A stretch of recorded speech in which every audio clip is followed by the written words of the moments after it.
Upon purchasing my franchise, I had a lot to accomplish before taking over the center. During the negotiations, I had an environmental study done, which included doing bore tests of the ground. The comment from the testers was there was so much oil in the ground that you could put a wick in it and light it. That ended my interest in purchasing the building. Needless to say, the environmental practices had changed dramatically since the 1960s. The in-ground lifts were actually designed to leak as they were operated to clean the cylinders. The fluid would actually run into the lift pits and then soak into the ground. This was common practice at that time, and now it was an environmental and financial hazard.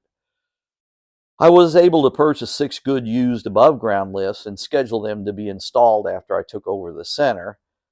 I then met with my employees one at a time to assure them that they would continue to have jobs and to look for suggestions to improve the shop. This is one of the decisions that I felt was not in my best interest. I should have explained to the employees that I was starting a new franchise and then have them interview for their jobs.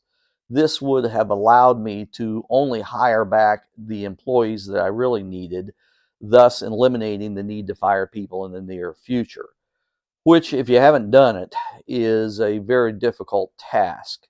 It would have also allowed me to standardize things like vacation and such and eliminate all the accrued vacations. Obviously, this came back to bite me, and it wasn't cheap. Everywhere you looked in the shop, there was junk piled on top of junk. Remember, I said the shop had been operating at that location for 35 years. I had to make room for the new lifts, so I had to schedule a scrapper to come in and clear out a lot of the junk. Of course, I wasn't allowed to do that before I took over. Ultimately, they hauled out 4 large truckloads of scrap, or valuable vintage transmission parts if you ask my builder. The racks of obsolete transmissions had to be moved into a storage shed, as I had not purchased them from the old owner. In fact, the way the deal was structured, none of the existing inventory was mine. This also ended up being a problem because, first of all, it was in my way, and there was a pretty regular stream of guys coming in to look at the inventory to purchase it. Surprisingly, no one was able to put a deal together to buy it. Obviously, the old owner was the only one that knew the true value.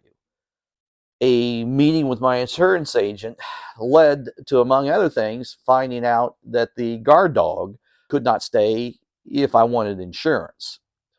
So the night before I took over, I went down to the shop and disabled all of the existing lifts so that I would have no responsibility for any of the environmental damage. This wasn't too hard because the original air lines that had been laid in the concrete floors had been replaced by iron pipe that ran along the top of the floors like tripwires.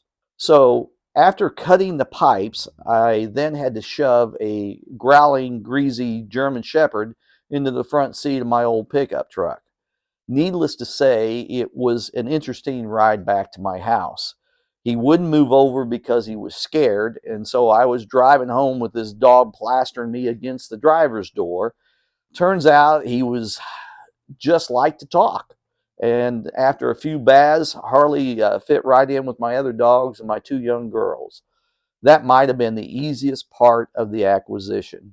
To this day, I have a picture of Harley laying in that old customer service waiting area hanging in my office.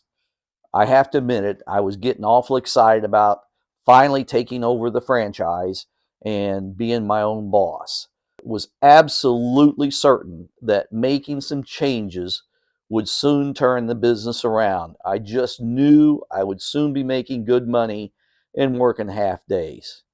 I just didn't stop to realize that was 12 hours.